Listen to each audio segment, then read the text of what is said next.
더불어민주당은 6.3 지방선거 공천에 속도를 내겠다고 밝혔습니다. 정청래 대표는 4월 20일까지 공천을 끝내겠다는 로드맵도 제시했습니다.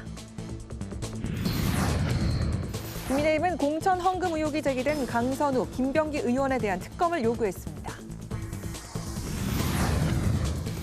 우원식 국회의장은 국회 시무식에서 올해는 국가적 위기 극복을 넘어 국민 생활의 안정과 사회 통합, 미래로 나아가는 해라고 강조했습니다. 정치권 이슈에 대해 정당의 입인 대변인에게 직접 들어보는 여야 스피커. 민주당의 공천 헌금 의혹이 확산되는 가운데 대여 총공세에 나선 국민의힘은 내홍이 깊어지고 있습니다. 새해 벽두부터 가열된 공방전과 여야 대응을 살펴봅니다.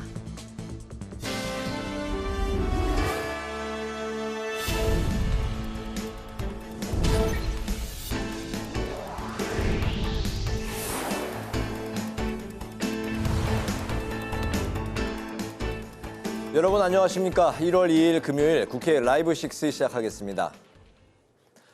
국회가 병오년 새해 첫 업무를 시작했습니다. 우원식 국회의장은 국회 시무식을 통해서 더 단단한 민주주의, 더 신뢰받는 국회를 위한 각오를 밝혔습니다. 여야 정치권도 새 계획을 내놨습니다. 민주당은 이재명 정부의 5대 전환을 든든히 뒷받침하겠다고 약속했고, 국민의힘은 입틀막법으로 불리는 정보통신망법 개정안의 독소 조항을 제거하겠다고 강조했습니다. 장정현 기자입니다. 국회가 2026년 새해를 여는 시무식을 열고 대한민국의 미래를 준비하기 위한 각오를 다졌습니다. 우원식 국회의장은 먼저 지난 한 해는 탄핵 국면에서 국회 입법과 의정 지원 업무가 예년보다 급증해 수고가 많았다고 직원들을 격려했습니다.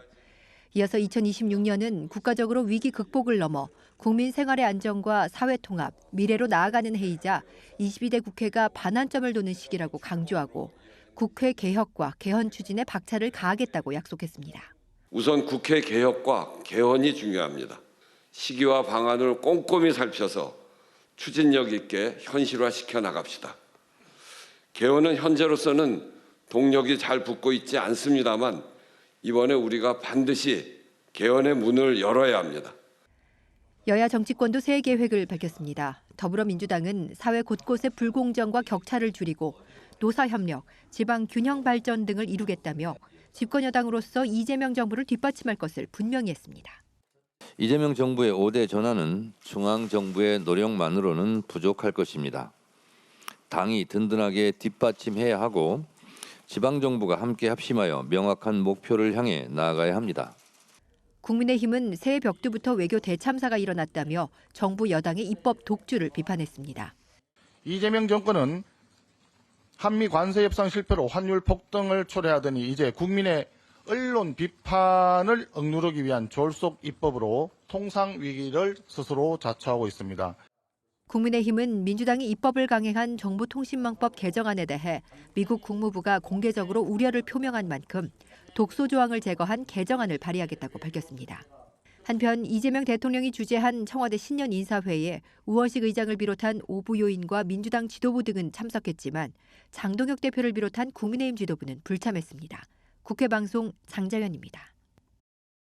더불어민주당 원내대표 보궐선거가 4파전 구도로 치러질 전망입니다. 민주당은 또 어젯밤 공천헌금 의혹이 불거진 강선우 의원을 제명하고 김병기 전 원내대표에 대한 당 징계 절차도 밟고 있습니다. 이승지 기자입니다. 더불어민주당 원내대표 보궐선거에 박정, 백혜련, 진성준 그리고 한병더 의원이 출마 의사를 밝혔습니다. 이에 따라 11일 원내대표 보궐선거는 4명의 삼선 의원들이 경쟁하게 됐습니다. 이틀 전 자녀 임기만을 수행하겠다고 가장 먼저 출사표를 던진 진성준 의원에 이어 오늘 박정 의원도 기자회견을 열고 중간 개투로 헌신하겠다며 출마를 선언했습니다. 백혜련 의원은 오늘 오후 당내 비위에 대한 무관용 원칙을 내세우며 기자회견을 열었고 한병도 의원은 4일 출마 기자회견을 열 예정입니다. 이번 원내대표 보궐선거는 권리당원 온라인 투표 20%와 국회의원 투표 80%가 반영됩니다. 지방선거 공천 관련 의혹으로 몸살을 앓고 있는 민주당은 6.3 지방선거에 철저한 시스템 공천을 도입하겠다고 다시 한번 강조했습니다. 정청래 대표는 100% 권리당원 공천을 강조하며 앞으로 공천 잡음 없는 후보를 내겠다고 거듭 강조했습니다. 권리당원들의 권리를 최대한 보장하는 열린 공천, 상향식 공천에 협력해 주시기 바랍니다. 민주당은 공천 헌금을 수수한 의혹을 받고 있는 강선우 의원이 탈당을 선언한 이후 제명한 이유를 설명했습니다.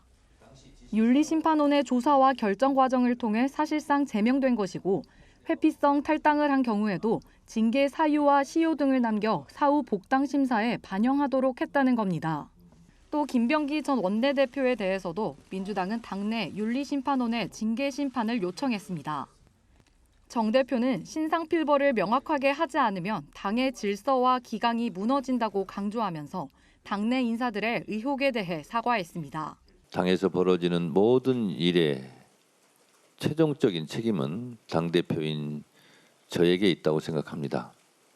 정 대표는 올해 치러지는 지방선거는 반드시 잡음 없이 민주적으로 공천하고 오는 4월 20일까지 속도감 있게 마무리하겠다고 강조했습니다. 국회방송 이승지입니다. 국민의힘이 민주당발 공천헌금 1억 원 수수 의혹에 대해 특검을 도입해야 한다고 주장했습니다. 또 이해훈 기획예산처 장관 후보자에 대해서는 지명을 즉각 철회할 것을 촉구했습니다. 김지수 기자입니다. 국민의힘은 민주당이 어젯밤 긴급 최고위를 열어 강선우 의원을 제명한 것을 강하게 비판했습니다. 송원석 원내대표는 기자 간담회를 열고 탈당한 강선우 의원을 제명하는 것이 무슨 의미가 있겠냐며 보여주기식 솜방망이 징계쇼라고 일축했습니다. 그러면서 민주당이 강선우, 김병기 의원을 포함한 당내 공천 헌금 수수 의혹에 대한 엄정한 수사를 자처하는 것은 물론 특검을 도입해야 한다고 주장했습니다. 만병통치약처럼 생각하는 특검 수사는 이럴 때 사용하라고 있는 것입니다. 즉각 특검을 실시할 것을 강력히 촉구합니다. 송 원내대표는 통일교 특검과 대장동 항소포기 외압 사태에 대한 법사위 국정조사도 조속히 실시하자고 거듭 촉구했습니다. 특히 통일교 특검은 민주당 김병기 원내대표가 사퇴하기 전에 여야 원내대표 간 상당 부분 의견 교환이 이루어진 상황이라고 강조했습니다. 국민의힘은 이해훈 기획예산처 장관 후보자의 갑질 의혹에 대해서도 공세를 이어갔습니다. 송 원내대표는 최소한의 검증만 했더라도 장관에 지명하지 않았을 것이라고 지적했습니다. 특히 갑질 의혹으로 여가부 장관에서 낙마했던 강선우 의원 등을 언급하며 또다시 터진 대형 인사 참사라고 비판했습니다. 이재명 대통령은 이해훈 후보자 지명을 즉각 철회하기 바랍니다. 한편 국민의힘 장동혁 대표는 새해를 맞아 이명박 전 대통령을 예방하고 당 쇄신안과 지방선거 전략에 대한 조언을 구했습니다. 이 전 대통령은 개인의 생각을 버리고 나라를 위한 정치를 해야 한다고 강조했습니다. 장 대표는 이 전 대통령이 품었던 따뜻한 보수, 미래를 생각하는 보수가 되도록 노력하겠다고 다짐했습니다. 국회방송 김지수입니다.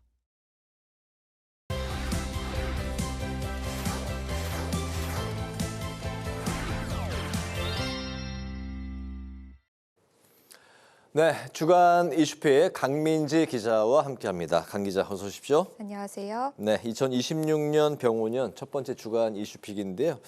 강 기자 새해 첫날 잘 보내셨습니까? 네, 어제 떡도 먹고 해돋이 보면서 올해 잘 무탈하게 지나가길 빌었는데요. 네. 시청자 여러분들도 모두 이루는 한 해 되시길 바라겠습니다. 네, 시청자 여러분에 대한 그 덕담으로 시작을 했습니다. 첫 번째 이슈픽 바로 살펴보도록 하죠. 네, 선거의 해. 올해 또 중요한 선거들이 있어요. 네, 맞습니다. 먼저 지난 2주 동안은 한 해를 돌아보는 이런 이슈픽이었었는데요. 네. 오늘은 2026년 한 해를 미리 짚어보는 이슈픽으로 준비했습니다. 먼저 첫 번째 이슈픽 선거의 해인데요. 올해는 1월부터 8월까지 굵직한 선거 일정이 이어지면서 여야 모두 연초부터 선거 모드에 들어간 모습입니다. 네, 올해 최대 정치 이벤트라고 하면 선거도 이제 여러 번 보궐선거도 있고 하지만 6월 3일에 치러지는 전국 동시 지방 선거일 텐데 전망부터 좀 짚어주실까요? 네, 이번 지방선거 이재명 정부 출범 1년 만에 이뤄지는 이 선거인 만큼 아주 중요한 선거입니다. 네. 또 지난 2022년 제8회 지선에서는 국민의힘이 광역단체장 12곳, 민주당이 5곳을 차지했는데요. 이번 결과에 따라 전국의 향방이 바뀔 수 있는 만큼 여야가 촉각을 곤두세우고 있습니다. 이번에 국민의힘 국회의원 재보선 규모도 최대 10석 안팎가량 늘어날 가능성이 거론되면서 미니 총선으로까지 불리고 있는데요. 이에 여야 모두 전임 대통령들을 예방하며 벌써부터 지지층 결집에 나서고 있습니다. 민주당은 정권교체 완성을 목표로 서울, 부산 등의 탈환과 처음 선출될 가능성이 제기되는 대전, 충남 통합특별시장 선거 등을 주요 승부처로 보고 있습니다. 네. 민주당은 개혁 입법에 속도를 내며 책임 있는 집권 여당의 모습을 보여주는 데 주력할 전망인데요. 반면 국민의힘은 총선과 대선에 이어 지선까지 패할 경우 2028년 총선 구도의 부담이 커진다는 위기감이 큰 상황입니다. 이에 최근 여권의 각종 의혹들을 겨냥해서 전세 역전을 노리고 있는데요. 국민의힘은 고환율, 부동산 문제 등을 고리로 정권 심판론 부각에 나서 승부처인 서울, 부산시장 등의 수성을 목표로 하고 있습니다. 반드시 승리해 정부 여당의 국정 동력에 제동을 걸겠다는 의지로 장동혁 대표는 이번 달 내에 당 쇄신안도 발표할 계획인데요. 다만 당 내부적으로 윤석열 전 대통령과의 절연, 계엄 사과 필요성에 대한 목소리가 분출하면서 윤 전 대통령과의 관계 설정, 범보수 통합 구상 등이 당 쇄신안에 담길지 주목되고 있습니다. 그렇군요. 민주당의 내부 선거 일정도 줄줄이 예정이 돼 있죠. 네, 먼저 1월 11일 민주당 최고위원 보궐선거와 원내대표 보궐선거가 예정돼 있습니다. 네, 최고위원 보궐선거는 지선 출마를 위해 사퇴한 전현희, 한준호, 김병주 전 최고의 공백을 메우기 위한 선거고요. 원내대표 선거는 김병기 전 원내대표가 각종 의혹 속에 사퇴를 하면서 예정보다 이르게 치러지게 됐습니다. 결과에 따라 이 당내 권력 구도에도 영향을 미칠 수 있는 만큼 벌써부터 후보들 간 물밑신경전이 이어지는 상황입니다. 8월 초에는 전당대회가 예정돼 있습니다. 정청래 대표가 이재명 전임 대표의 이 잔여 임기를 이어받아 8월 임기가 종료되는 건데요. 정 대표의 연임 도전 가능성이 높게 점쳐지는 가운데 김민석 국무총리의 차출설이 나오면서 당권 경쟁도 본격화하는 양상입니다. 또 5월에는 후반기 국회의장 선거가 치러지는데요. 이 우원식 국회의장의 후임을 뽑는 선거로 조정식, 박지원, 김태년 의원 등 민주당 5선 이상 중진 의원들이 후보로 거론되고 있습니다. 네, 그렇군요. 민주당 1월 11일에 최고위원 이제 보궐선거, 동시에 이제 원내대표도 선출하게 되고 또 8월에 전당대회 줄줄이 이제 바쁜 스케줄이 되겠네요. 그 사이에 이제 전국 동시 지방선거가 또 끼어 있고 선거가 이제 계속해서 쉬지 않고 이어지는 상황. 오늘 첫 번째 이슈픽으로 살펴봤고요. 다음 이 두 번째 이슈픽도 보도록 하겠습니다. 네, 특검 정국. 네, 설명해 주실까요? 말씀처럼 봉헌년 새 국회 여러 현안들이 맞물릴 텐데요. 네. 특검 전국이 그중에서도 핵심 변수로 떠오르고 있습니다. 그렇군요. 정청래 민주당 대표가 2차 종합특검 그리고 통일교 신천지를 같이 하는 그런 특검을 설 연휴 전까지 처리하겠다고 이제 공언을 했는데 여기에 대해서 이제 국민의힘이 반발이 거센 상황이죠. 네, 맞습니다. 2차 종합특검, 이 내란, 김건희, 최상병 기존 3대 특검에서 해결하지 못한 부분 다시 들여다보겠다 이런 내용인데요. 네. 민주당은 의혹들이 여전하다며 특검 추진을 강력 주장하고 있습니다. 말씀대로 설 전까지 처리하겠다며 속도전을 예고했는데요. 국민의힘은 이미 전례 없는 특검을 진행했는데 또다시 특검을 추진하자는 건 무리라고 반발하면서 지선을 앞둔 여론몰이용 특검이라고 비판하고 있습니다. 대신 국민의힘은 김병기 전 원내대표 등이 연루된 공천 금품 의혹 관련 특검을 주장하면서 역공세에 나서고 있는데요. 공천 특검을 야당 공조로 발의해 압박에 나설 가능성도 큽니다. 통일교 특검은 수사 대상과 범위를 두고 지난해에 이어 올해도 여야 줄다리기가 계속되고 있는데요. 민주당은 신천지 의혹까지 포함해야 한다는 입장인 반면 국민의힘은 신천지 특검은 국민의힘만 겨냥한 수사가 될 것이라며 통일교 수사만 특검으로 가야 한다고 맞서고 있습니다. 김병기 전 원내대표 사퇴로 여야 협상은 잠시 숨고르기에 들어갔지만 2월 예정된 윤석열 전 대통령의 내란 재판 선고를 앞두고 여야 여론전은 더 거세질 것으로 보입니다. 그렇군요. 두 번째 이슈픽까지 살펴봤고 마지막 세 번째 이슈픽도 살펴보겠습니다. 네, 쿠팡 정조준 국민들이 많이 이제 지금 공분을 사고 있는 그런 이슈네요. 네, 맞습니다. 이 격한 대치 속에서도 여야가 공감대를 보이는 사건, 이 말씀하신 대로 쿠팡 대규모 개인정보 유출 사태입니다. 이 논란이 해를 넘기면서 국정조사로 이어질 가능성도 커지고 있습니다. 네, 쿠팡 사태와 관련한 연설 청문회까지 열었는데 김범석 쿠팡 INC 의장이 끝내 이제 불출석하면서 맹탕이라는 그런 지적들이 계속해서 나오고 있죠. 네, 맞습니다. 이번 주 6개 상임위가 함께한 쿠팡 청문회가 이틀 열렸고 그를 포함해서 총 지난해 3차례나 열렸지만 김범석 쿠팡 이사회의장 불출석과 경영진 답변 태도를 두고 국민적 공분만 커졌다는 평가가 나오고 있습니다. 쿠팡 측은 국정원의 지시를 받았다는 취지의 발언을 했다가 국정원이 이를 부인하면서 위증 논란도 번졌는데요. 청문회 현장 직접 살펴보시죠. 네. 그래서 하천에서 답을 보내면서 저희가 뭐 자체적으로 혼자서 자의적으로 했다고 그렇게 생각하십니까? 로저스 대표가 어제 보여줬던 오만방자한 우리 국민들께 정말로 불손한 그 답변 태도에 사과를 반드시 받고 시작해야 된다. 예. 네, 보셨듯이 이런 태도에 과방위는 청문회 직후 김범석 의장을 포함해 쿠팡 전현직 임원들을 불출석 등의 혐의로 고발하기로 의결했고요. 로저스 대표도 위증죄로 고발 의결했습니다. 또 민주당은 쿠팡 국정조사 요구서를 제출한 상태인데요. 개인정보 유출뿐 아니라 노동자 사망, 산업재해, 불공정 거래 이런 의혹 전반을 들여다보겠다는 계획으로 국정조사에도 불응할 경우 동행명령장 발부와 국회 모욕죄도 적용하겠다고 벼르고 있습니다.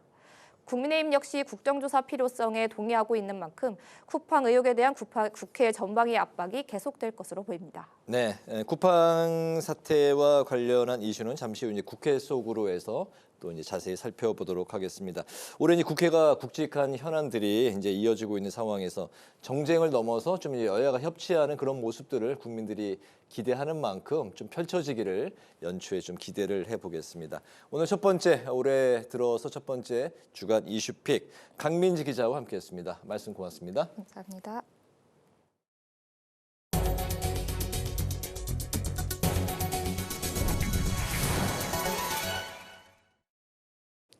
윤석열 정부 당시 용산 집무실 안에 사우나를 비롯한 편의시설이 공개된 가운데 민주당은 대통령의 본분을 망각했다고 비판했습니다.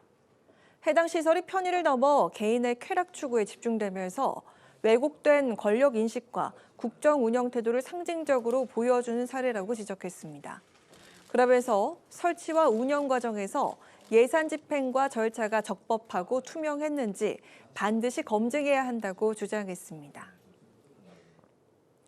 오는 5일 한중 정상회담을 앞두고 국민의힘에서 서해 불법 구조물 철거를 논의해야 한다는 주장이 나왔습니다. 성일종 국방위원장은 서해 불법 구조물 설치는 군사 외교적으로 굉장히 민감한 사안이고 명백한 국제법 위반 행위라고 강조했습니다. 안철수 의원도 중국의 서해 구조물 철거야말로 국가 안보와 영해 수호를 위해 반드시 관철시켜야 할 시급한 현안이라고 밝혔습니다.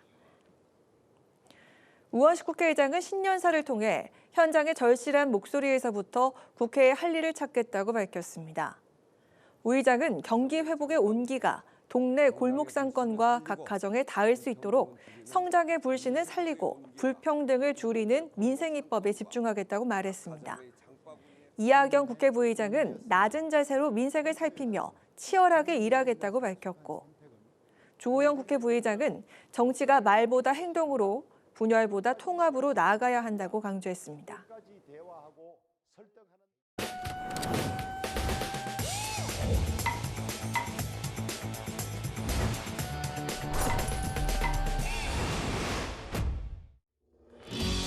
국회 속 다양한 이슈를 알기 쉽게 쏙쏙 뽑아 전해드리는 신동진의 국회 속. 오늘 주제는 쿠팡 청문회입니다. 지난달 30일부터 이틀간 쿠팡 청문회가 열렸었죠. 총책임자인 김범석 쿠팡 의장은 이번에도 역시나 불참했습니다. 청문회에서는 쿠팡의 개인정보 유출 문제뿐 아니라 노동자 과로사 문제, 그리고 불공정 거래 의혹까지도 드러났는데요. 국민적 공분을 확산시킨 청문회 현장으로 들어가 보시죠.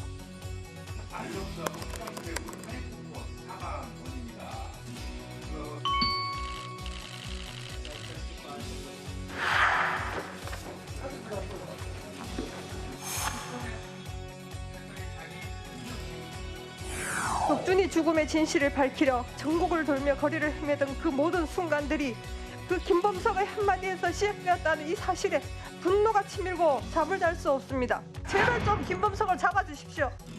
장례식장에는 쿠팡 업체 직원 한 명조차 오지 않았고 지금까지도 저희에게 연락조차 없고 묵인하고 있습니다.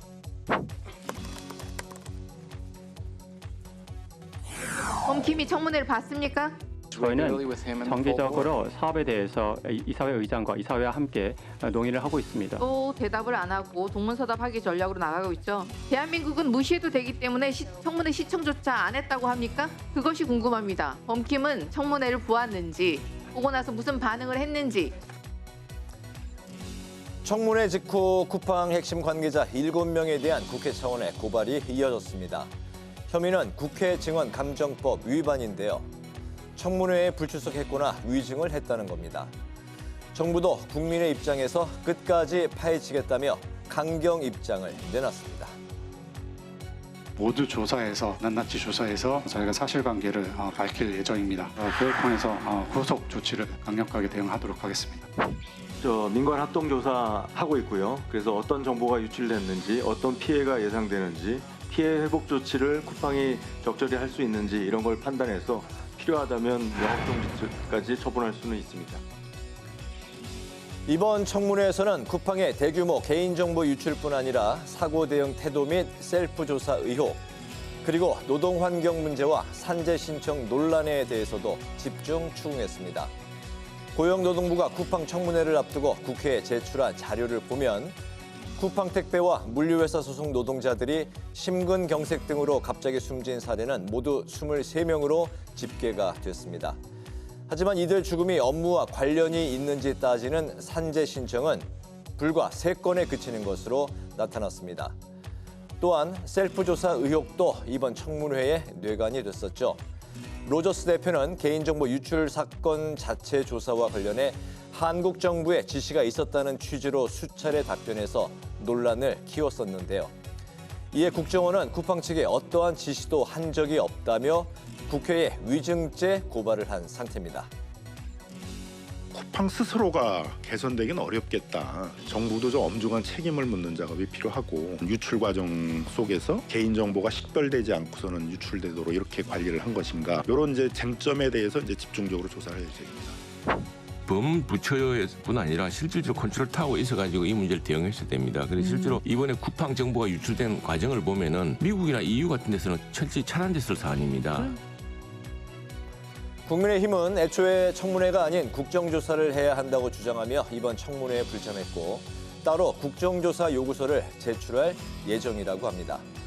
국정조사는 증인에 대해서 동행 명령장을 발부할 수 있는 만큼 김범석 쿠팡 의장이 이번에도 재차 거부할 경우 입국 금지 조치 등 강경 조치가 내려질 수도 있는 상황입니다. 단 한 번도 한국에서 책임 있는 모습을 보여준 적이 없는 김범석 쿠팡 INC 의장. 국정조사 증인석을 통해서 진심이 담긴 사과와 보상안을 내놓을 수 있는 마지막 기회를 잡기를 기대해 보겠습니다. 지금까지 신동진의 국회 속이었습니다.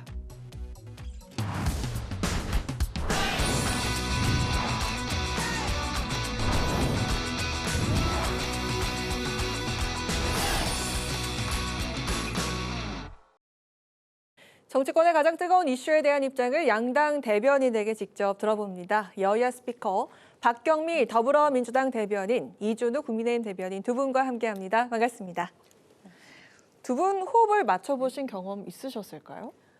오늘 처음이실까요? 오늘 처음인데요. 네. 근데 제가 워낙 그 방송을 통해서 이준우 네. 대변인님 많이 그 패널로 활동하시는 거 봐서 네, 언젠가 어떠셨습니까? 한번 합을 맞추고 싶다 이런 생각을 했습니다. 정말이에요. 아니 이준우 대변인께서는 매주 함께하고 싶다 이렇게 아까 의견을 살짝 피력하셨는데 맞습니까? 아까 대기실에서 잠깐 네, 그 얘기를 대기실에서. 했는데요. 네. 저도 이제 국민의힘 대변인이긴 하지만 네. 박경미 의원님이 이제 방송에 나와서 얘기를 들어보면은 상대 정당에 계시지만 네. 상당히 귀담아 들을 수 있는 내용이 많다라고 해서 뭐 능력도 있지만 인품도 좋아서 우리 장에서 상당히 이제 좋은 평가를 받고 있는 분이어서 능력도 있고 저는 인품도 좋고 같이 하면 네. 좋겠다는 생각을 좀 했었습니다. 오늘 화답해 주셔야죠. 덕담으로 시작을 했지만 네, 네. 그래도 또 치열하게 아, 논쟁을 그래도 하겠습니다. 또, 네, 방송에서 만나 뵙고 싶었지만은 또 치열하게 해보겠다. 좋습니다. 자, 새해 벽두부터 정치권의 공방이 뜨겁습니다. 민주당은 강선우 의원을 제명하고 김병기 의원의 징계를 요청하면서 신속한 조치를 취했는데요. 국민의힘은 의원직 사퇴와 특검을 요구하면서 맹공을 퍼붓고 있습니다. 지금 이 공천 헌금 의혹이 확산이 되고 있는데 이에 대한 그 여야의 각각 입장과 앞으로의 그 대응책이 어떨지 한번 들어보도록 할 텐데요. 자, 먼저 국민의힘 측 주장부터 들어볼까요? 네, 일단 강선우 의원 관련된 의혹은 1억입니다. 김병기 의원 관련된 거는 3천만 원이고요. 지금 이제 지방선거가 이제 한 5개월? 사실상 5개월밖에 남지 않은 상황인데 이렇게 공천 헌금이라는 이름으로 거액의 돈이 오고 간 거에 대해서 얘기가 나오는 것에 대해서 어쨌든 민주당에서 굉장히 좋지 않은 상황일 거라는 생각은 듭니다. 그러면서 시연의 시세, 그러니까 공천 헌금의 시세가 1억이냐라고 하도 놀라우는 국민들도 상당히 많을 것 같아요. 네. 제가 좀 미리 말씀을 드리면 사실상 이거는 거의 40년 전 이야기다. 정치권에서 공천 받을 때 헌금을 내고 하는 그런 문화는 사라진 지 굉장히 오래됐습니다. 그래서 굉장히 예외적으로 이런 의혹이 좀 불거져 가지고 저도 조금 많은 국민들이 놀라실 것 같은데 예외적인 말씀 먼저 드리고요. 네. 일단 이제 먼저 말씀을 드리면 김경시 의원이 굉장히 미스터리하긴 합니다. 강선우 의원이 아마 2022년 4월 21일 날 김병기 의원과 대화를 한 게 녹취가 됐지 않습니까? 근데 그보다 하루 전인 4월 20날 미리 이제 김병기 의원과 얘기를 했었던 것 같아요. 그때 1억을 받았다 얘기가 나왔던 것 같고 그 다음 날인 21일 날 김병기 의원이 다시 강선우를 불러가지고 다시 얘기를 하면서 김병기 의원이 굉장히 본인한테 유리한 얘기를 의식적으로 합니다. 그래서 아마 이게 나중에 문제가 되면은 나한테 면책이 될 만한 증거를 남겨둘 필요가 있겠다라고 해서 의도적으로 강선우를 불러서 녹음을 한 것 같아요. 그랬음에도 불구하고 22일 날 공천을 받습니다.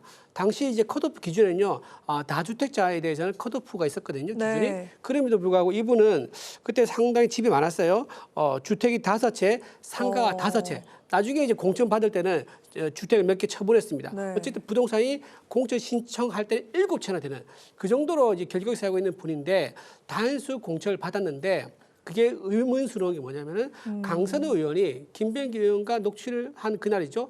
그날 그 얘기를 하고 그 다음 날 그 공간이 이제 회의장에 들어가지고 강선우 의원이 또 다시 김경시 의원 말고는 대안이 없다면서 시의원 단수 공천을 주장했다는 거예요. 네. 그런데 중요한 포인트가 뭐냐면 그 자리에 김병기 원내대표가 당시는 공간이 간사였는데 없었다는 거예요. 그래서 아마 김병기 간사가 자리를 비워주고 강선우 의원이 강하게 이제 공천 줘달라고 드라이브하는 거 이거를 서로 좀 말을 맞춰가지고 그렇게 짜고 한 명은 불참하고 한 명은 이제 김경시 의원을 공천을 밀어붙였던 그런 사정이 있어 보인다. 따라서 1억이라는 돈이 강선우 의원 혼자만 받았겠느냐? 아니면 김병기 의원과 나눠 가졌겠느냐? 아니면 김병기 의원에게 추가로 갔겠느냐라는 의혹까지 불거지고 있는 상황이다 이렇게 말씀드립니다. 네, 덕담이 오고 가긴 했지만 현안에 있어서는 또 날카로워야 되니까요. 또 이야기 한번 들어보도록 하겠습니다.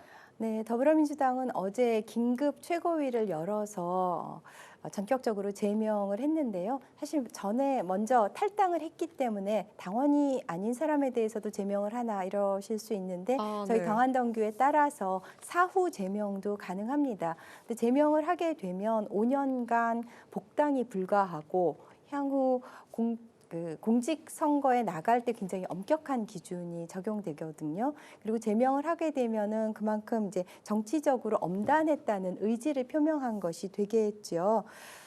근데 이 강선우 의원이 의혹이 불거진 후에 페이스북에다가 이렇게 남겼어요. 공천을 약속하고 돈을 받은 적은 없다. 그리고 그 공천에 대한 논의가 이루어질 때 강서구에 대해서 그때 본인은 약간 재척 사유처럼 해서 그 발언권이 제한되어 있었다라고 했는데 이준우 대변인께서 말씀하신 것처럼 그렇게 서울시 공천관리위원회에서 적극 옹호하는 발언을 했었던 것으로 드러났죠. 네. 이렇게 진실을 말하지 않은 것이 그러니까 페이스북에다가 거짓 해명을 한 것이 저희가 전격 제명을 하게 된 한 요인도 됐습니다. 그리고 김병기 전 원내대표의 경우에도 중앙당 윤리심판원에 징계 심판을 요청을 했거든요. 그래서 민주당에서는 이 사안을 정말 엄중하게 보고 신속하게 조사하고 징계하는 그런 조치를 취하고 있습니다. 네, 관련해서 김병기 이제 전 원내대표에 대해서 짧게만 말씀드리면은 3천만 원 받다 그랬잖아요. 그러니까 전 구의원한테 한 명은 이제 2천만 원을 받았는데 돌려줬었고 또 한 명한테는 1,000만 원을 받았는데 돌려줬다고 합니다. 근데 그 과정을 보면요, 이게 좀 충격적입니다. 이 두 분들이 탄원서를 썼는데 그때 탄원서 시작 문장이 이렇습니다. 이재명 대표님께로 시작을 합니다. 그러면서 당시 상황을 묘사를 하는데 설 때 줬을 때는 설 선물하고 500만 원을 줬다 그래요. 그때 김병기 의원의 부인이 설 명절 치고는 현금이 너무 많고 공천 헌금 치고는 적다라고 하면서 돌려보냈다 그래요. 네. 그러고 나서 나중에 3월 달에 총선 앞두고 1,000만 원을 또 줬다 그러는데 그때는 더 필요하다면서 다시 돌려보냈다는 겁니다. 그렇게 해서 안 받았다라고 얘기를 하고 있고요. 또 다른 분은 설 명절 때 집에서 직접 찾아가서 5만 원권으로 2천만 원을 직접 줬다고 합니다. 근데 나중에 6월 달에 다시 다른 구의원을 통해 가지고 돌려줬다라고 얘기가 나오고 있는 상황이기 때문에 이거는 김병기 의원과 김병기 의원의 부인도 모두 연결되어 있는 상황이다. 하지만 그때 당시에 경찰에 수사를 안 했다는 의도도 추가로 나오고 있는 상황이거든요. 왜 경찰에서 수사를 안 했을까?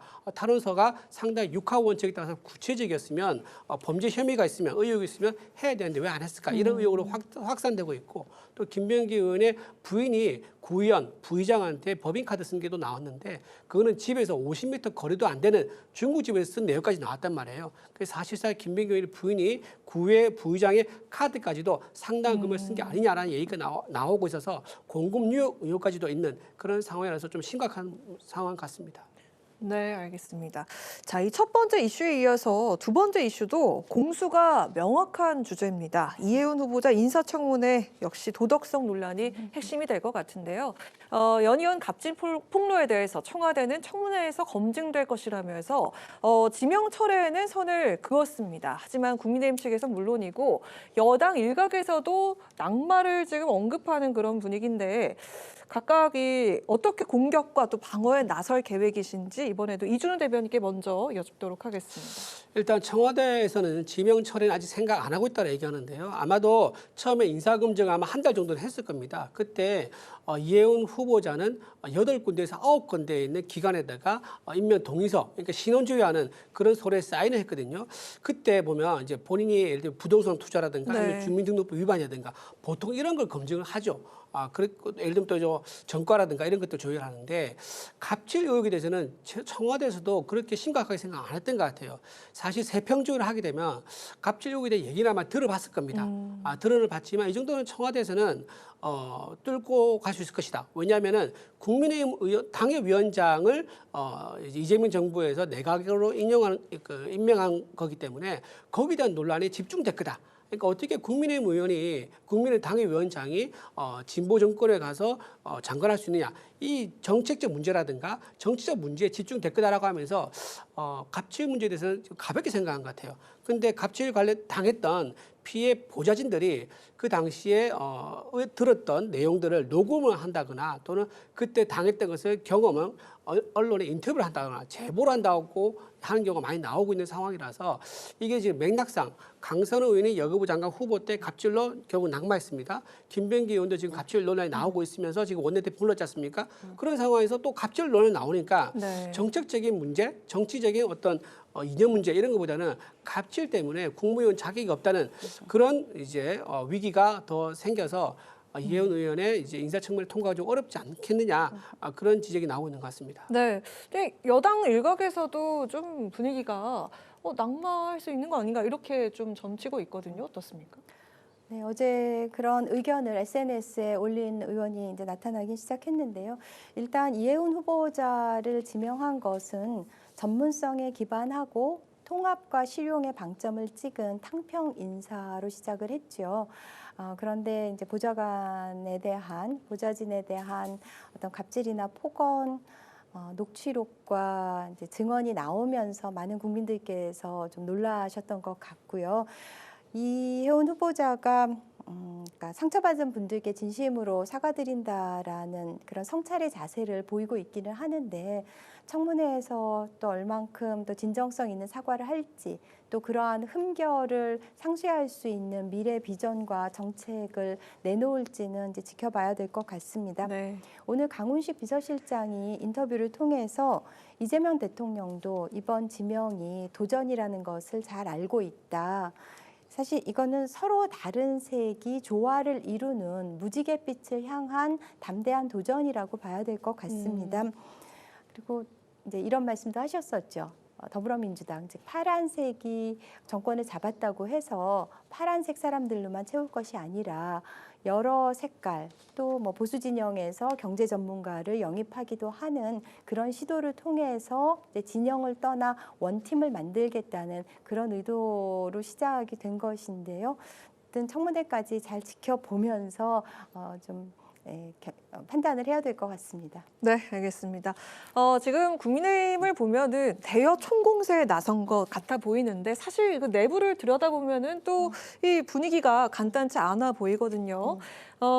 오세훈 시장이요, 뭐 참을 만큼 참았다. 그리고 당이 완전히 계엄으로부터 절연을 해야 될 때가 왔다 이렇게 이야기를 하면서 이 장동혁 대표를 좀 직격한 게 아닌가 이런 생각이 들고 당내 목소리가 높아지고 있는 게 뭐 계엄 문제도 그렇지만 한동훈 전 대표와의 통합 얘기도 쏙쏙 나오고 있고요. 외연 확장을 좀 요구하는 목소리들이 있는데 장동혁 대표가 고민하고 있는 그 지점, 뭐 변화와 쇄신 그 방향이 좀 그 내부 목소리와는 다른 지점일지 아니면 어떤 방향일지 궁금하거든요. 먼저 들어볼까요? 장동혁 대표는 이제 전당대회 나올 때부터 싸우지 않는 자 배치를 떼라라고 얘기를 했을 만큼 굉장히 선명성과 투쟁성을 강조를 했었습니다. 왜냐하면 민주당의 의석수를 다 가지고 있는 다는 아니죠.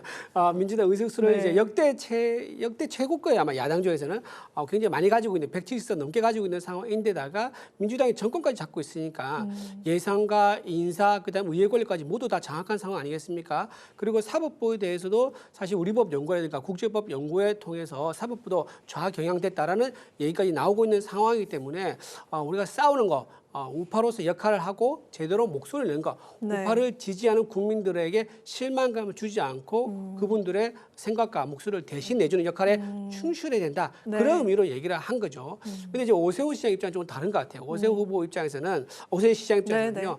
본인이 가지고 있는 장점이 중도성이 좀 있다. 그러니까 외연 확장을 넓힐 수 있는 가장 좋은 카드는 본인 나밖에 없다라는 그런 생각을 하시는 것 같아요. 그러다 보니까는 참을 만큼 참았다라는 이제 워딩을 통해 가지고 외연 확장을 꼭 해야 된다. 그래야지 이번에 지방선거에서 서울시장 선거를 사수할 수 있고 거기에 최적임자는 바로 나다라고 하고 있는 상황인 거고요. 거기에 맞서는 사람이 나경원 의원이죠. 나경원은 이번에 지방선거 총괄선대 본부장인가 그 역할을 아마 했었을 건데 경선에서의 비율을 당과 이제 여론의 7대3 비율로 해가지고 당성이라든가 또는 선명성 투쟁성이 좀 더 검증된 사람을 먼저 내세워서 선명한 사람을 서울시장 후보로 내세워야 한다라고 얘기하고 있는 거예요. 근데 그것도 사실 근거가 있어요. 왜냐하면은 우리 우파 정당에서 100만 당원이 된 적이 없거든요. 근데 장동혁 대표가 지금 지도부에 오고 나서 3개월 정도 돼가지고 90만이 넘었고요. 지금 100만 넘었습니다. 이 정도로 우파 정당의 당원 수가 늘고 있고 또 여론조사 업체마다 조금씩 차이가 있지만 어떤 여론조사에서는 오차 범위 내에서 민주당과 접전을 보이고 있는 정당 지지율이 그런 상도 나오고 있는 상황이기 때문에 장동혁 대표 입장에서는 좀 더 선명성의 자신감을 가지고 있는 상황인 것으로 보이고요. 장동혁 대표가 얘기했듯이 나만의 일정과 스케줄로 해가지고 선거를 준비하고 있다고 했으니까 외연 확장에 대한 일정도 포함되어 있을 것이다. 그렇게 설명드렸습니다. 네, 뭐 주제상 먼저 이준우 대변인께 질문 먼저 드렸던 점 얘기해 주시고요. 이 지금 국민의힘 측의 분위기, 민주당이 볼 때는 어떻습니까? 시각이 어떻습니까? 네, 장동혁 대표가 어제 현충원 방명록에 이렇게 쓰셨어요. 민유방본 정제양민. 그러니까 민유방본이라 하면 백성은 나라의 근본이라는 것인데 지금까지 행보를 보면 민유양본이 아니라 윤유양본이 아닌가. 윤석열이 여전히 나라의 근본이라고 생각하는 게 아닌가라는 의심을 품을 만한 그런 행동을 해오셨잖아요. 그 오세훈 시장이 또 벼랑 끝에 서 있다. 그리고 박형준 시장은 강성 지지층만으로는 선거를 못 이긴다. 이런 얘기들을 했는데 그게 단순한 엄살이 아니죠. 그러니까 여론조사에 따르면은 서울과 부산과 같이 국민의힘의 전략적 요축지인 곳에서 중도층이 마음이 떠났어요. 많이 외면을 하고 있거든요. 네. 그래서 저는 그 대한민국의 정치 생태계를 함께 건강하게 만들어 가야 된다라는 그런 입장에서 좀 충원을 드리자면 좀 반지성적인 발언을 쏟는 그런 인사들, 뭐 계몽령이나 부정선거 음모론이나 이런 분들은 좀 더 절연을 하셔야 되지 않은가 싶고요. 아까 나경원 의원 말씀을 하셨는데 오늘 어느 유튜브엔가 나오셔서 그 오세훈 시장을 이기고 서울시장 후보가 되고 싶다라는 또 그런 강한 네. 열망을 표출을 하시던데요. 지금 이제 7대 3이 되니까 강성 지지층에 소구하기 위한 그런 발언을 많이 하셨고 되돌아보면 작년에 막 드럼통도 들어가시고 어쨌든 별짓을 다 하셨던 것 같아요. 그 강성 지지층들의 마음에 들기 위해서. 그래서 어떤 분이 후보가 될지 귀추가 주목됩니다. 네, 알겠습니다. 네, 뭐 추가로 당에서 네. 이제 강성 지지층만으로는 다 당이 정당 당원들이 구성되지는 않죠. 그러니까 당원들 속에서도 강성이 있고 이제 일반 당원이 있고 좀 이제 유연한 당원이 있고 이거는 국민의힘도 마찬가지고 민주당도 마찬가지일 거예요. 민주당에도 전부 다 뭐 속된 말로 개딸만으로 꽉 채워지지는 않을 겁니다. 거기서도 유연한 이제 일반 당원들도 있을 거다는 생각이 드는데 그 중에서 이제 방금 말씀하신 것이 좀 보충점을 드리면은 국민의힘은 마치 강성 당원만 바라보고 이제 선거를 치를 거다라고 하는 것은 조금 이제 이의를 제기하고 싶은 게 네. 그럴 수가 없죠. 사실은 강성 네. 당원 수는 당연히 상식적으로 생각해도 수가 적지 않겠습니까? 일반 당원과 좀 유연한 당원 수가 좀 보태져야지 많은 사람들이 좀 당원에서 당원들의 계신 분 중에서 많은 사람 투표전화 와야지 우리가 이제 승리할 수 있는 거기 때문에 강성 당원들만 바라보고 우리가 투표로 한다든가 선거운동 하는 건 아니다라는 말씀드립니다. 그 연말에 이어서 연초에 또 그 여야의 최대 쟁점은 통일교 특검이 되지 않을까 싶은데 민주당 측에서는 이 통일교 특검에 신천지에 대한 내용을 꼭 추가해야 한다 이렇게 주장을 하고 있는데 야당 측에서도 또 가만히 있지는 않을 것 같거든요. 뭐 이준석 대표나 장동혁 대표가 연대를 할 가능성이 이 부분에 있어서는 상당히 높아 보이는데요. 어떻게 좀 대응할 수 있을까요? 네, 우리 헌법은 정치와 종교의 분리를 이야기하고 있죠. 그걸 원칙으로 삼고 있는 정교 분리인데요.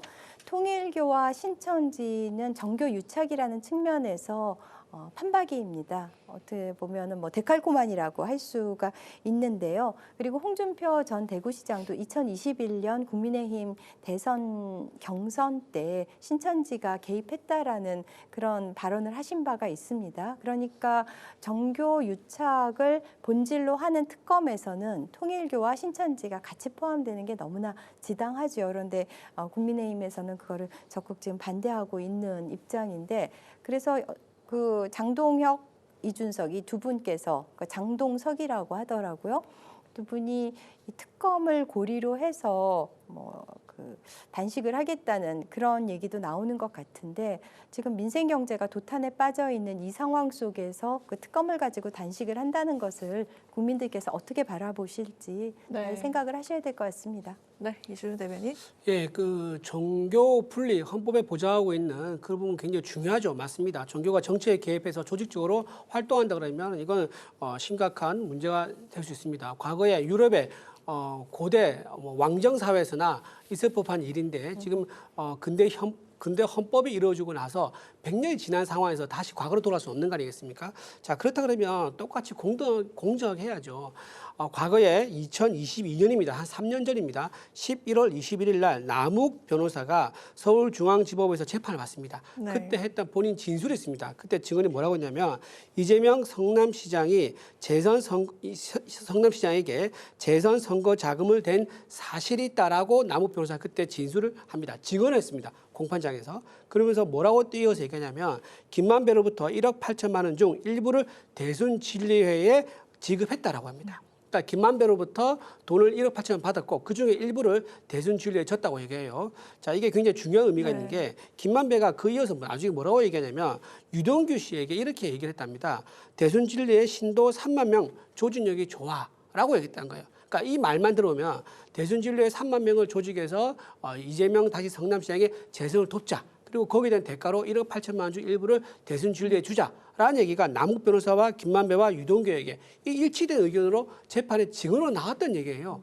그럼 이거보다 더 강한 증거가 어디 있습니까? 이것도 포함시켜야죠. 근데 대순 진리에 관련해서는 의혹에 관련해서는 그걸 빼고 신천지만 넣자고 하니까 우리는 이건 불공정하다고 얘기를 한 겁니다. 근데 지금 이재명 대통령이 본인이 대통령이라는 그런 권한을 이용해서 본인 관련된 거를 이제 막는다. 그러면 이제 직권 남용이고 권한을 사사로 이용한 거죠. 그렇기 때문에 우리는 하려 그러면 대순 진리에도 같이 넣어서 하는 게 맞다라는 입장입니다. 네, 알겠습니다. 자, 올해는 그리고 지방선거가 있는 해죠. 여야는 일제히 민생과 국민을 강조하는 신년 메시지를 내놓으면서 지방선거의 승리를 각각 다짐을 했습니다. 특검 재판부터 제3당과 지역 통합까지 변수가 많은 선거가 될 것 같은데요. 과연 각 당은 어떤 깃발을 들고 각각 선거에 임할 계획이신지 지금 연초긴 하지만 좀 아직 시간이 있긴 하지만 각각 어떤 기치를 내걸고 임하실 계획인지 먼저 들어보도록 하겠습니다. 네, 이재명 정부의 국정 동력 확보를 위해서는 지방선거 승리가 필수적이고 정말 절실합니다. 그래서 이 지방선거 승리라는 것은 이재명 정부 성공의 고속도로다. 저희는 이렇게 규정을 하고 있고요. 그래서 공천 시계를 가능하면 빨리 돌려서 조기에 후보를 확정해서 가장 긴 시간 동안 후보로서 뛸 수 있도록 하려고 하고요. 저희가 5가지 원칙을 두었는데요. 우선 열린 공천을 통해서 공천혁명을 하겠다. 또 부적격 후보자 제로, 그래서 후보자를 엄격하게 검증하겠다라는 것. 그리고 억울한 컷오프 없애겠다. 그리고 낙하산 공천 제로. 그러니까 기초의원, 광역의원, 기초단체장, 광역단체장 모두 다 경선을 원칙으로 하고요. 그리고 그럼에도 불구하고 생길 수 있는 그런 억울함에 대해서 공천 신문고 제도를 운영을 하려고 합니다. 그래서 최대한 능력 있는 후보들을 빨리 뛸 수 있도록 해주겠다는 게 저희의 원칙입니다. 능력 있는 후보가 빨리 뛸 수 있도록 하겠다. 네, 알겠습니다. 능력 있는 후보가 빨리 뛰는 것도 중요하죠. 하지만 이제 집권당은요. 본인들이 얼마나 국정을 잘 운영하고 있는가 여기에 대한 성적표도 평가를 받는 그런 입장이 될 겁니다. 그렇다면 현재 우리나라 민생과 경제가 어떻느냐. 환율과 물가, 집값 이 3대가 다 폭등하고 있습니다. 더군다나 이제 계란 한 판 같은 경우는 7,000원이고요. 지금 서울의 기름가 같은 경우는 1,800원이 넘습니다. 이런 이제 국민들이 직접적으로 피부에 느끼는 생활고라든가 경제 민심, 경제 민생 이런 것들에 대한 불만이 아마 있을 수밖에 없는 상황이다. 그런 상황에서 또 이재명 대통령이 신년사에서 성장이라는 단어를 가장 많이 이용했더라고요. 네. 성장이라는 단어를 가장 많이 언급했지만 실제로 행동은 또 반대가 아니냐 생각이 듭니다. 왜냐하면 노란봉투법을 추진했다든가 더 센 상법 그리고 법인세 인상 등을 통해 가지고 기업이 성장하기 어려운 상황을 만들고 있지 않습니까? 그러니까 성장을 얘기하면서 실제 정책은 성장에 역행하는 이런 환경을 만들고 있기 때문에 이제 5개월 뒤에 선거긴 하지만 민생과 경제가 안정되지 않는다면은 국민들로부터 좋은 점수를 얻기 힘들 것이다. 그래서 우리는 선명하게 경제와 민생을 살리고 또 보수 우파 시장주의를 신봉하고 정책적으로 입안할 수 있는 그런 이제 국민의 힘을 실어주는 그런 선택을 우리가 속으로 할 것이다 말씀드립니다. 네, 좋습니다. 지난 한 해 동안은 참 혼란스럽고 불안정한 일들이 참 많았던 것 같은데 올 한해는 정말 모두가 웃을 수 있는 안정적인 한 해가 됐으면 좋겠다라는 그런 생각이 듭니다. 자, 여야 스피커 지금까지 박경미 더불어민주당 대변인, 이준우 국민의힘 대변인 두 분과 함께했습니다. 고맙습니다. 오늘 국회 라이브식스 여기까지입니다. 시청해주신 여러분 고맙습니다. 편안한 주말 보내십시오.